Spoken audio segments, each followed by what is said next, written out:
So we are here now with the third lecture on the loss and grief management is the subtext to this loss and grief discussion that we're having. We've had two previous lectures on loss and grief. We've also had one or two, I think, on anger management communication solutions. In any event, loss is something that is with us all the time. I mean, you have to learn how to manage loss because basically managing loss is vital for your well-being, for your sense of your own value as a human being, and so being able to manage loss is a very, very critical thing and something that we have to do constantly. And what I have done as a psychiatrist is deconstructed what is required to manage loss. Now, we don't think of a loss in sometimes unique ways which we should think of them. For example, we're here as opposed to someplace else. We've made a choice. I've made a choice to be here as to being someplace else. And in making that choice, I might have experienced some loss. And so, but it is loss that is, for me, it's necessary because I'm trying to launch this program that I think has real good value. So again, our topic today is loss and grief. Like I said, loss is ubiquitous. It's always with us. And we don't necessarily think of it as such, but we are constantly reminded of things that have happened to us in the past, and we have to try to sometimes figure out how we're going to manage those losses. I was talking earlier, before we got the tape rolling, about two young girls that I saw in my practice this week. One was a young Hispanic girl, 4 years old, very cute, but she had very limited output in terms of speech. She was very reticent. She was very, very quiet. And her problem was that she wasn't able to take good care of herself. Her hygiene was not that great. But she was not much of a behavioral problem. The other little girl that I saw was a 4 or 5 year old black girl. And man, she just came in there snapping, talking, and very intrusive. She wanted to ask questions a million miles an hour. She wanted to ask this question, that question. She was totally engaged. And when you look at both kids, one had vitality and energy and a joy of life, and the other one was just very reticent. And one had access to language that talked about feelings and situations and what you want to do and her dreams and so forth and so on. The other one had no spontaneous speech. She was just very, very quiet. Now, the history is very interesting because both of them came from broken families, but the first young lady was actually brutalized pretty badly. The young Hispanic girl who I was seeing was brutalized very badly. And her mom was not always accessible to her. Whereas the other young girl, she was still having contact with her mom. There were some problems with the father and so forth and so on, but she still had access to her mom. And the hope was that they would be reunited at some point. So in assessing these two young girls, one of the things that came up is about play, the importance of play. Now, kids play as a cognitive exercise. And when the kid plays, one of the things we always observe is, well, how do they play? Is it stereotype play? One thing, one issue at a time? Or can it be variable and in going in a lot of different ways, sometimes not directed in any specific way, but just all over the place, but interested in so many different things, as opposed to a kid who doesn't play, doesn't know how to play, versus a kid who's just kind of stereotyped in their play. Now, those kids who may be stereotyped in the play may have some kind of an autistic spectrum disorder, like autism, like Asperger's disorder, which is a high-functioning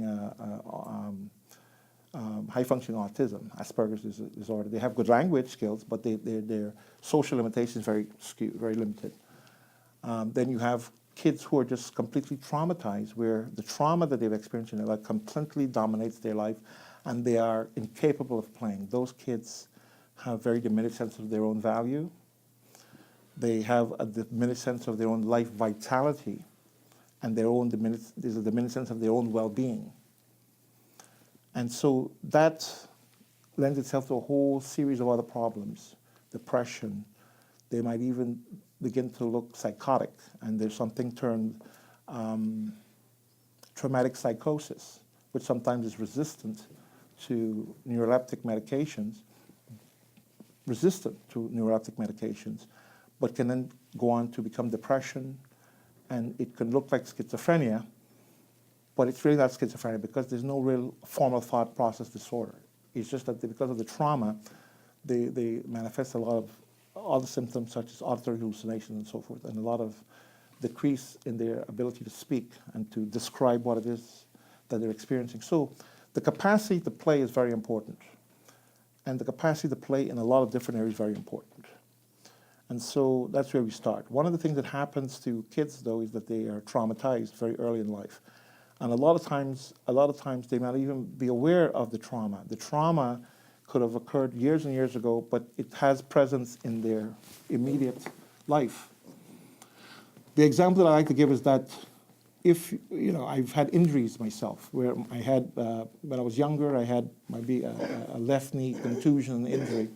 As I lived my life and I put on weight, and I every now and then I began to feel pain in my left knee, and I blame it on Dawn. Because she's irritating to me, at times. So this is the one who's causing me my pain in my left knee, or it's the rain. But I don't make the association that the reason that I was experiencing pain in my knee is because years and years and years ago, I was traumatized, my left knee. Now, we've all experienced something very similar. When we are in a situation, we don't know why we're feeling what we're feeling, but we're feeling intense anxiety in that situation, where we know that we're not supposed to be happy in this place. This place makes us profoundly unhappy, and we don't know why. So everybody is there sitting around and they may be enjoying themselves, but you are feeling completely alienated from that situation. And we've all experienced this. And it is something that is in our other memory, our unconscious memory. And one of the reasons that I passed around that book earlier was to talk about Russell Meares's book on intimacy and alienation, or intimacy. Is it Intimacy and Alienation, Don? Yeah, Alienation, yeah. Brilliant book, because for me, he described an unconscious memory system that we all have. And it's called the PRS, the Perceptual Representational System. And it's not a language system that is attached to language. Therefore, we can't describe it.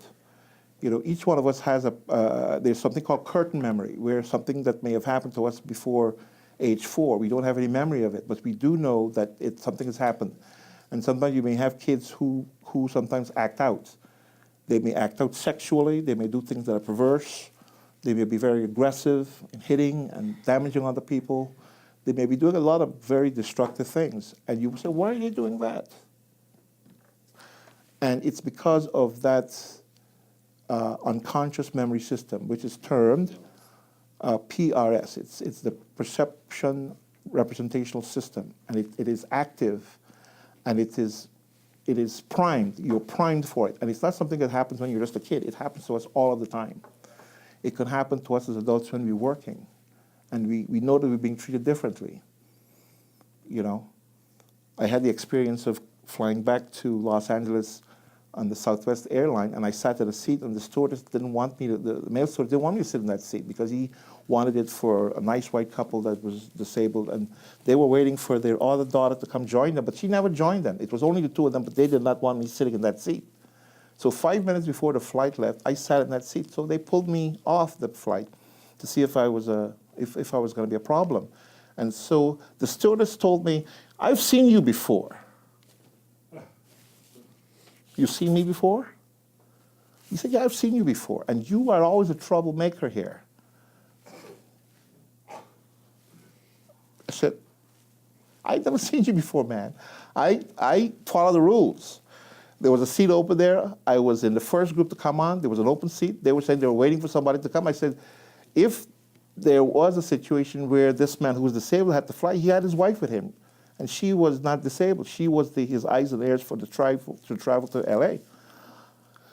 They were saying they were waiting for the daughter. They were trying to save a seat. I said, well, the daughter should have come through. And if she had come through, she didn't have to sit in this seat. She could have gone and sit at the back because this guy had somebody with him. And I represented myself fairly well, but they were talking about, we're going to take you off the plane, we're going to do this to you. And I said, they shoot black people in the head all the time because they think that they're disturbing. They had some memory of them, and or something along that line.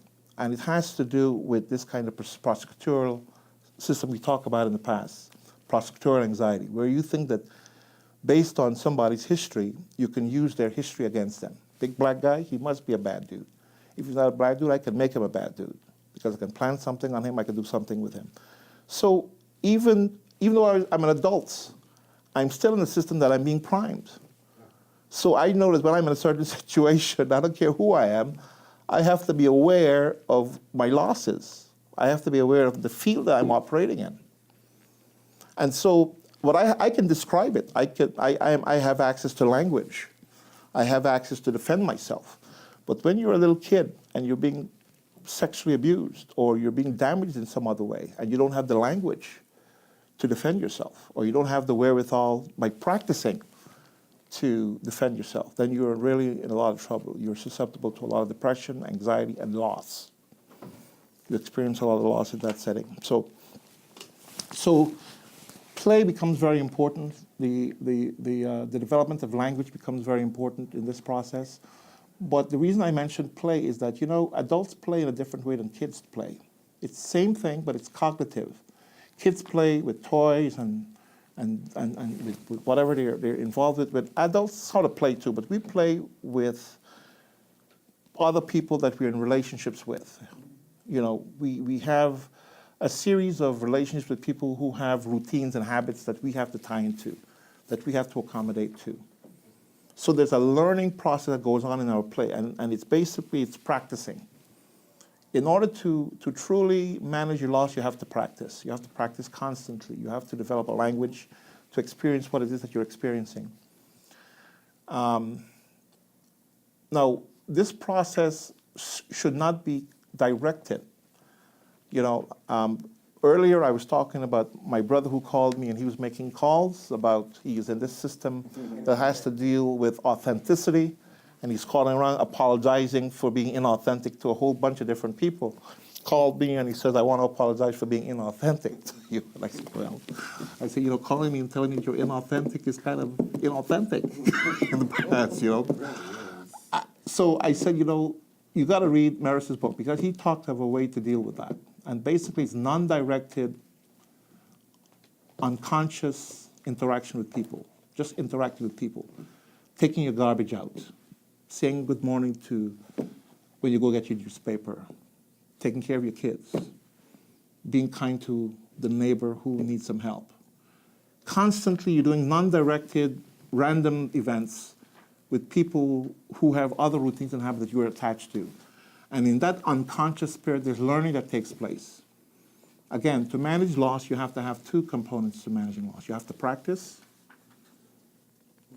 and then you have to have that cognitive component. So, again, loss is always there, and you have to manage it because with managing loss, your sense of your own well-being is maintained. You feel happy. You are able to accomplish things you need to accomplish in your life, and most importantly, you develop value. You begin to value yourself. Now, to manage loss, you have to do two things. You have to practice, and you have to have a conscious understanding of what it is that you've experienced. So practicing essentially has two components. You have to bring your own transactional agency, your own ability to pay attention, to act intentionally, to know when you've accomplished what you're trying to accomplish, and to understand the roles, routines, and habits of people in your life.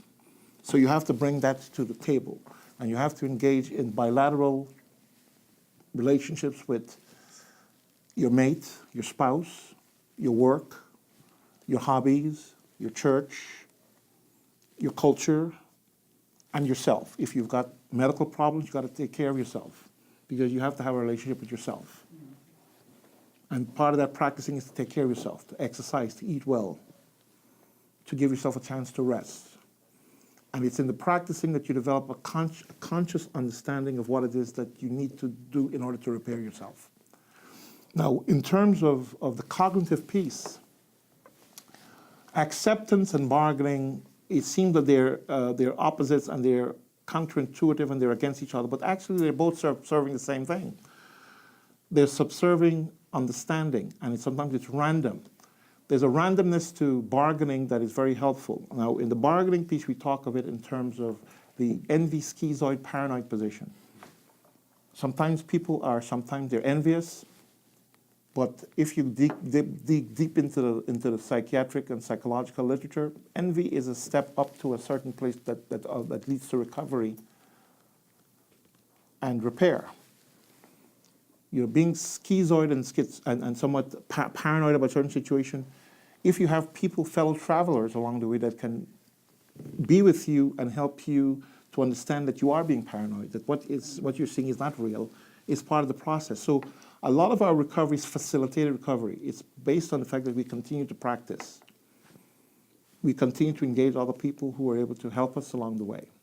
So heuristically, even though I'm calling it bargaining, it has value. It has value in that it is non-directed, it hooks up with our unconscious memory, and it helps us to facilitate and develop a language in order to explain what it is that we're experiencing. And of course, the higher level, that's a lower level, but the higher level of the same process, of course, is the depressed position, where you're accepting. You accept, and it's in reality-based. There's an acceptance of reality-based. And that's very important. To be in that moment where where you're realistic in your assessment of what it is that you need and what you need to do. Because what I termed in our program here, the depressed position, it's position 2. Position 2 gets you to position 3, which is the reparative position, which gives you an idea of what you need to do in terms of routines and habits and engagement and practicing that gets you to the place where you begin to understand. You may not have full understanding. We have a religious scholar here, that we walk by faith, not by sight.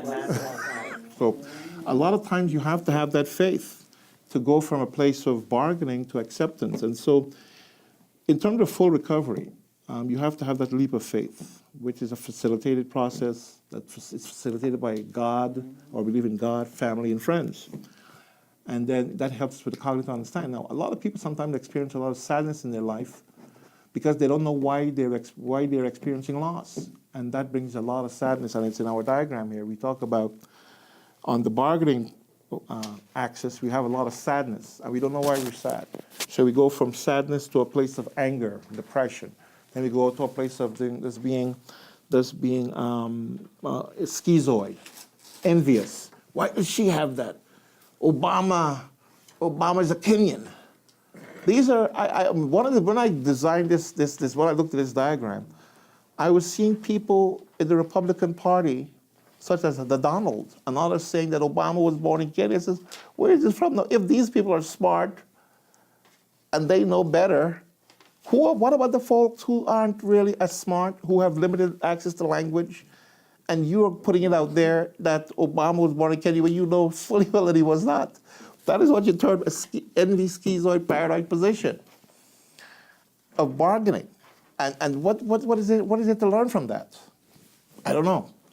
What acceptance is the way you begin to create a place of recovery in your life. And recovery is our next, is going to be one of our future lectures. But we talked, of course, in this diagram, we talked of status. In our first lecture, the second lecture, we talked about status. This one, we talk about management. So a cognitive understanding of what one's loss is very important, because you can go from a place of sadness to an understanding of what your loss is. And as Judith Viors told us all years and years ago in her wonderful book, loss sometimes is necessary. That's the eponymous title of the book, Loss is Necessary.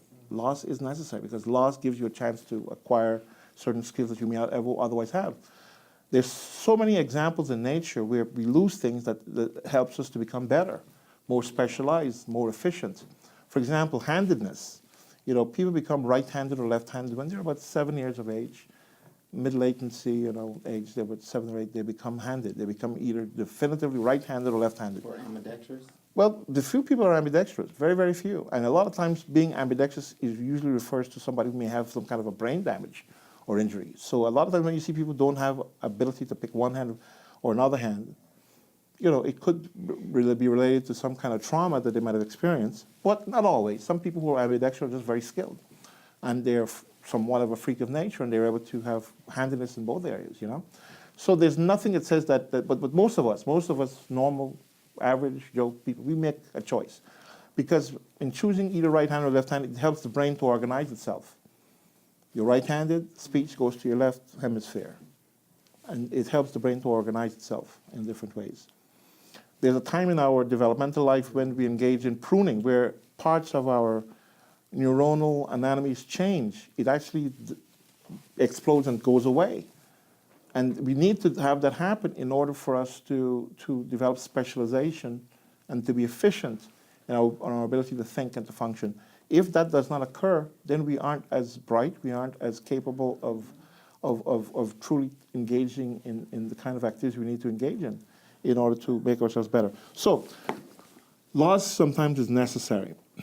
So, in this discussion, we talk about the importance of language. We talk about it in terms of play and the importance of play. And of course, at the bottom line, the reason that we are dealing with loss as essential architecture of loss we talk about is about love, isn't it? It's about a sense of our own well-being, our own vitality, and our own value. And so when we talk about loss, that's what we're talking about. It's our separation from God.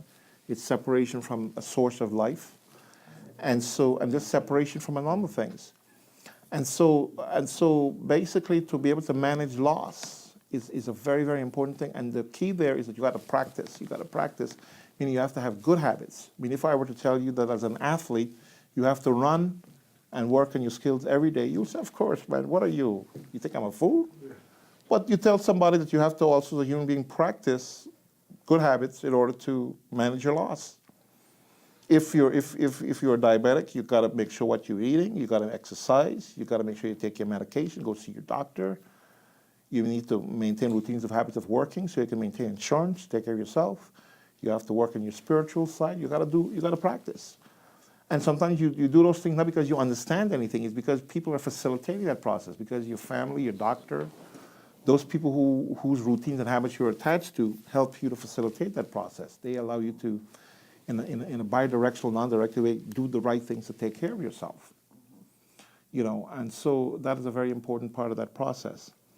So, in terms of this book, which I just love this book, by the way, I mean, that's why I brought it out so you guys take a look at it, is that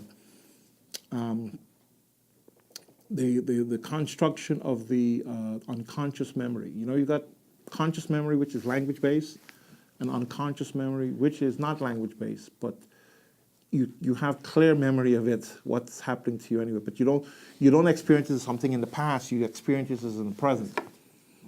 When somebody has a certain slight, somebody slights you, somebody is nasty to you, you can pick it up. I could see something coming at me and I almost know what's going to happen. And sometimes I'm wrong, but a lot of times I'm right.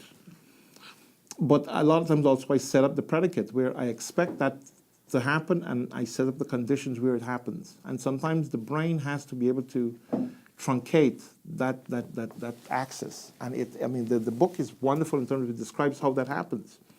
And the intervention of the frontal lobe is what goes into managing that representational system that sometimes makes us feel that we're being traumatized or whatever. And the frontal lobe, by practicing, is modified and you can see something happening to you. I said, that's not real. And that can interrupt that sense of being overwhelmed, and that's the way you can manage that loss. And the neuronal anatomy, how that happens with the amygdala, is described in this book. Beautiful book. Beautiful book. And of course, there's a perennial ongoing debate about the unity of everything, and as opposed to separating things out. And the book goes into what constitutes yourself, your identity. And your identity is, of course, formed by the I and the me. I and the me. A lot of the me is what the world determines you're going to be. But a lot of times you have to sometimes go against that and you have to work on the myself, which is your own interactive understanding of who you are as a person. So you've got the I, the me, and the myself. The me is what somebody else determines you are. The I is how I interact with the world. The myself is my constant streaming consciousness that allows me to make some good decisions about who I am and what I'm not. So that myself consciousness stream is always there. That helps us to modulate our response to different situations constantly. As in the frontal lobe, so I may feel, boy, this guy's prejudiced. But my frontal lobe says, why are you making that determination? Well, because he did this. So does that make sense?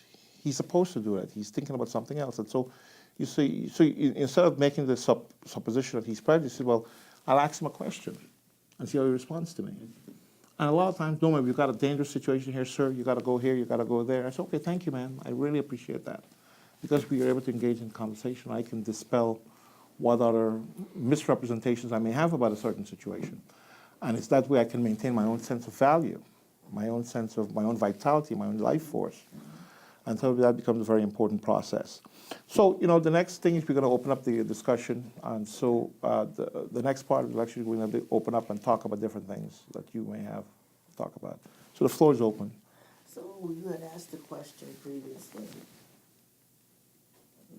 You had asked the question previously about what losses I may have experienced during my life, and being aware of those things, and in being aware of those things, learning how to manage them. And so when I go back, the things that I deal with now, because you're saying that even before we have a memory of some loss, we may have experienced some loss and we carry it with us as adults.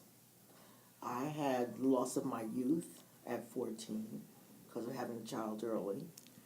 And that was a loss that stays with me because still you would say in trying to relive my childhood, I tried to manage it. But other losses, well, husband passing away, that was the loss of a loved one. Then there's the loss of my agency where I'm working and people are not giving me the respect that I feel that I'm due. So there's that loss. And then as I get older in life, well, there's the loss of a child, which was by way of adoption. There's the loss of my health. There's the loss of my parents. There's the loss of my financial stability. And what you're saying is very important as far as managing loss, because first of all, you have to be aware that you had all these losses and that depression or sadness is normal when experiencing all these losses. So now when it comes to managing the loss, if you're not, what I got out of what you were saying before is that you had two young children there. One who was managing, and she was able to articulate and express herself, and you had another child who was not managing their loss, and they were very introverted, and they didn't have the use of their language skills and so forth. But with me as an adult managing my loss, I believe that me personally, I acted out. I didn't manage my loss. I did not accept my losses. And so in coming to terms with myself and getting to know myself and realizing what my losses are and managing them, I'm therefore not willing so much to accept when someone takes my agency away, or trying to manage my financial, trying to manage my health, trying to manage the loss with my adopted daughters as far as rebuilding a relationship, trying to manage my empty nest syndrome by becoming more involved in life, as I know I need to be involved in church and to be involved as far as work is concerned, church is concerned, physical is concerned, as far as relationships is concerned, as far as God is concerned. Because I remember going back to one of your other lectures where you said when you become separated from God, that is your first loss. That is an immediate loss, and that affects everything else. One of the things that we talked about is about love and intimacy. You know, love is something that is categorical and it's almost with God. What God has, I think, given us is the capacity to be intimate with each other. We experience vitality, a sense of well-being, and value when we are intimate with each other. When we take time out to be intimate with each other. I'm not talking sex. I'm talking about just being caring about not a human being. Just being kind to the other person, being respectful of them, respecting their agency, respecting their roles that they're playing in your life. You know, being respectful to cops. You know, like for example, I'm always respectful for cops because I know these guys and I've been around them and I know that they have a very tough job. And I know that they want to go home to their family and that's what they want to do. But a lot of them also want to be reasonably decent people. They want to be liked. You know, some cops, however, don't understand that, you know, you have to be intimate with all communities. You have to be caring of all communities. And when you stop caring for a certain segment of people, it comes across as loss to that person and devaluation. So a separation. So basically, intimacy is very much related to loss or the lack thereof, lack of intimacy. And the way we convey that intimacy and our sense of our own vitality and well-being is by being intimate with people in our lives, making sure that they have what they need in order to take care of themselves, you know, to make sure that they're able to live decent lives. And you have to act intentionally because sometimes people, you know, really burn your grits, you know, and so sometimes you have to engage in agape love.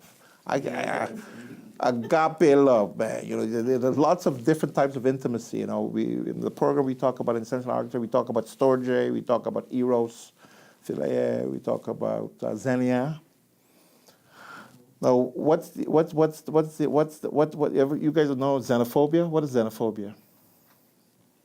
It's told Greek. me the other day, I forgot. But xenia is the intimacy of taking care of the strangers in your midst. Xenophobia is not taking care of the strangers in your midst, but the fact of showing them a lot of hate, a lot of disrespect. And so when you could show the stranger in your midst love by engaging in xenia, that intimacy of make sure they have food, that they're taken care of, that they have access to a legal structure to take care of themselves, it helps you to become a better person. It helps you and your culture to become a better, more transcendent culture. And so agape love is acting towards somebody the way that God will act towards them. It's about intimacy. It's not about necessarily about love. I mean, a lot of times people don't, you know, people talk love all the time and they stop being intimate and they don't love each other anymore. As a matter of fact, they're very hateful to each other. So it was never really, you know, and so intimacy, you know, there are 5 stages of intimacy, according to some descriptions of intimacy. Everybody likes the first stage of intimacy. Hot sex, man. You know, just going at it. You know, but then you have to go to stage 2 of intimacy, which you have to get that person to separate from you and individuate, to take care of their own losses. You have to give them that space in order to take care of themselves and to be supportive and to truly be intimate at stage 2 of intimacy with them. And when so a lot of couples said, man, you're gonna go here, you're gonna go where? I might lose you, man. Or you may go there and I may lose you. So I'm gonna put everything in, I'll put all sort of stumbling blocks in your way so you can't go. And then boom, boom, boom. then that's the end of the relationship. So intimacy, you know, God has given us a chance to work towards each other in terms of intimate relationship with each other. But intimacy is very important. But intimacy is about managing loss. Because loss and intimacy is very much, and when we don't manage loss very well, we end up with alienation, separation, loss of a sense of our own value, and so forth and so on. And getting back to what Raul, my brother was talking about, he called me and said, I want to be authentic with you, man. I want to tell you I've been inauthentic all my life towards you. I said, that's nice, man. I got to go to sleep, please. But what he was saying is that you cannot act in a logical way using language in order to repair somebody. It's more about action, it's more about feelings. human beings are affective creatures. We're not necessarily rational creatures. As a matter of fact, most human beings are not rational. We operate on emotions and how we feel about each other. I mean, one of my wonderful experiences over the last 2 weekends was being able to recount Gulliver's Travel, which is a wonderful book by Oliver Twist, and it's the importance of culture in giving you an understanding of your own situation and your own relationships with people. You know, Oliver Twist, Gulliver's Travels, wonderful book. And you know, it's one of those myths and one of those in the German Romantic period. You know, they use novels and stories in order to convey important ideas and constructs and concepts. And one of the things that Gulliver's Travel was very helpful in making me understand. I mean, I was feeling lousy, and I was about to hop on the plane and go to San Francisco because I really didn't feel it. I wasn't feeling it in Southern California. A lot of, you know, there was not a lot of love, not a love in terms of affective relationship where people are knowing who you are and they're willing to take care of you.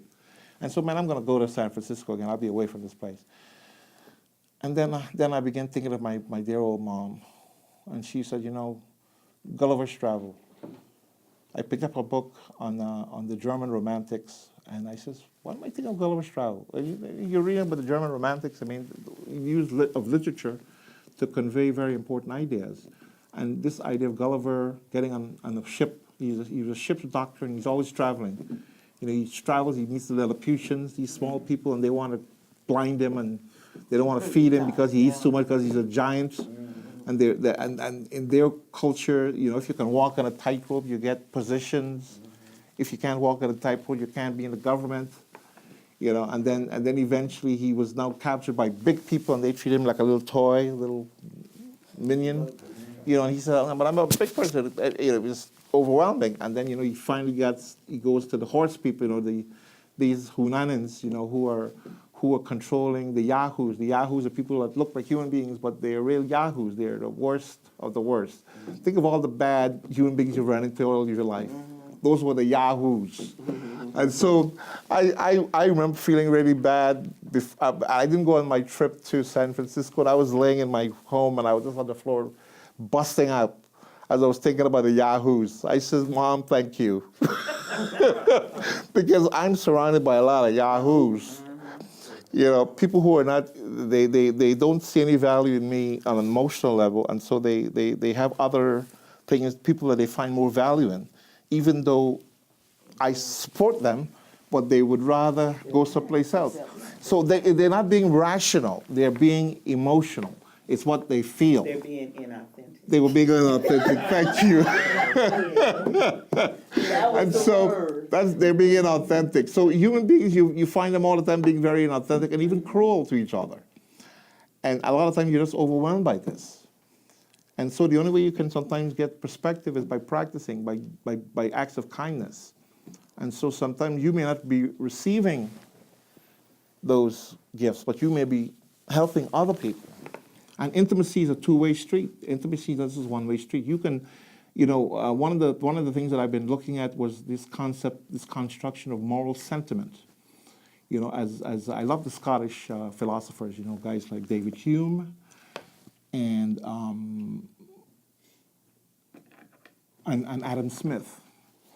And they talk about moral sentiment. Moral sentiment is the idea that human beings do good things because it makes us feel good. You take care of other people. Why? Because it makes you feel good.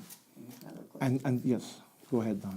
When you were talking, because you were talking about management of loss and grief, and how does intimacy fit into that? Well, everybody has loss. Yes.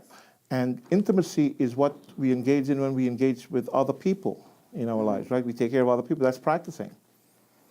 That's practicing. So you're taking care of kids. You're taking care of people that you work with.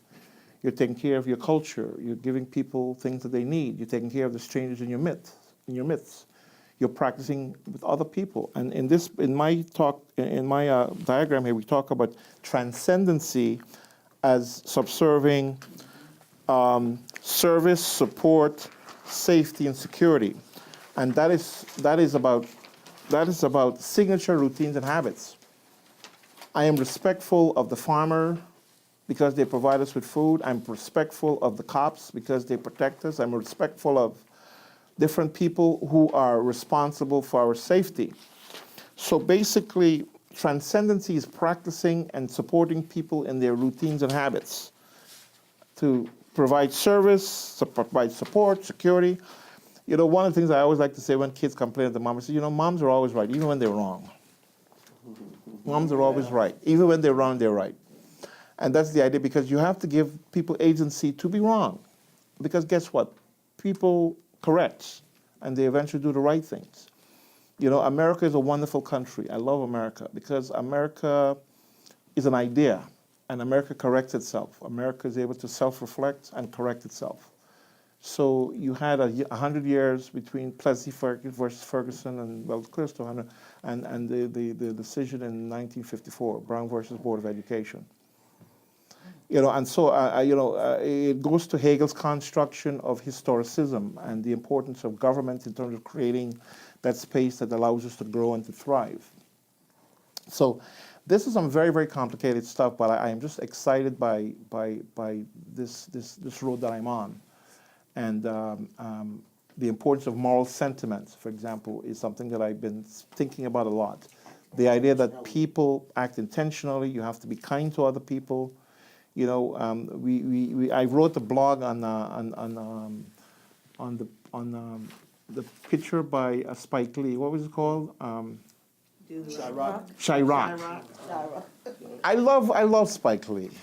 I just love Spike Lee. I mean, his movies are very entertaining. But at the end of that movie, when they're talking about the Fortune 500 companies coming and investing in the city of Chicago, I laughed. I said, man, what is he smoking? I mean, you know, these people who despise poor folks are going to spend money in the inner city. These people who write laws on the books which says you can't invest in inner city America. You can invest in the slums of Sao Paulo, Brazil, but you can't invest in Brownsville, New York, where I grew up, where I spent some time when I was a kid. That looks like Berlin, circa 1945. You're telling me that these same people who are now running this country, who are writing laws on the book to deny people the right to vote, they create situations where to vote you have to stand in lines for 7-8 hours? Yeah. Man, are you serious? Shutting down polling stations. Are you serious? Yeah. So we have to manage. Well, yeah, also. but you gotta understand is that people would want you, the revanchist conservatives want you to believe that government is bad, that government has no function, that government, you know, can never do anything right, and you got to be very careful with that, because the truth of the matter is the book Revelation. I'm telling you, you know, every time I sit here and I look at you, John, and I'm quoting the Bible, I feel inauthentic. You know, I think I should give the floor to you. But I mean, basically, when you have the second Davidic coming of Jesus, you're talking about 1,000 years of governance, right? Yes. And that's about God's theonomy, where we act intentionally to take care of each other. You know, and we're living in a culture right now, you know, talking about Chirac, you know, where people are actually paying bankers to store their money overseas so they won't have to pay taxes to take care of people who can't work. I mean, the immorality of that is just huge, man. So you gotta listen to this. So you hear these people, you know, when they start talking about a negative interest rate. I said, negative interest rate? What is a negative interest rate? But they're acting intentionally. When you say that we need to act intentionally to manage our loss and grief, it seems that there are members of our society who are acting intentionally to cause us loss and grief. Well, that was our last lecture, Don. You're right. We talked about being rational and being emotive. I mean, people who are rational don't do certain things. You don't poison the water in Flint, Michigan, because you no longer can take care of cars. That's intentional. Taking the water from the dirty Flint, then putting chemicals to shed the lead from the piping, to poison the people. I mean, you know, they're thinking about, I'm saving money. Look at me, man. I'm being tough on these poor folks. And then, you know, 20 years later, you got an explosion in kids in jail and prison because they've got lead poisoning and they're mentally retarded or borderline mentally retarded. Oh yeah, you save money, man. I showed those guys that I was a tough economic guy, you know. A true conservative. A true conservative. No, you're a revanchist.